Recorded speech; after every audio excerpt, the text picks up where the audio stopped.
President Donald Trump has openly called out Pakistan for harboring terrorists. Issuing a very stern warning, Donald Trump said US will no longer be silent on terror. In the same speech where Trump was laying out his Afghanistan strategy, he asked for India's economic help. However, he did so by invoking the trade deficit between India and the United States. We can no longer be silent about Pakistan's safe havens for terrorist organizations, the Taliban, and other groups that pose a threat to the region and beyond. For the first time, US President Donald Trump called out Pakistan by name for harboring terrorists, and he did not pull his punches. We have been paying Pakistan billions and billions of dollars. At the same time, they are housing the very terrorists that we are fighting.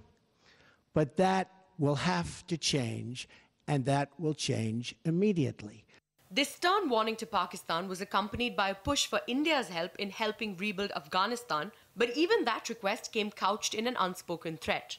We appreciate India's important contributions to stability in Afghanistan, but India makes billions of dollars in trade with the United States, and we want them to help us more with Afghanistan, especially in the area of economic assistance and development. It's not surprising that Trump fell back to couching this request with a reference to the trade deficit between the two nations. After all, reducing trade deficits with other countries was one of the key planks in Trump's presidential campaign, even though numerous economists have warned that such protectionist measures could end up harming the US in the long run.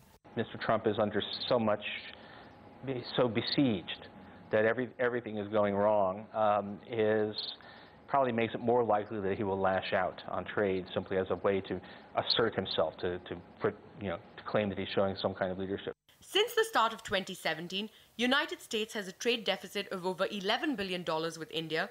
This is much lower than the trade deficit USA has with countries like China, Japan, Mexico, and Germany. In fact, the US has a major imbalance only with China. But as long as the Trump administration's protectionist rhetoric continues, countries like India will remain on edge. Bureau Report, CNBC TV 18.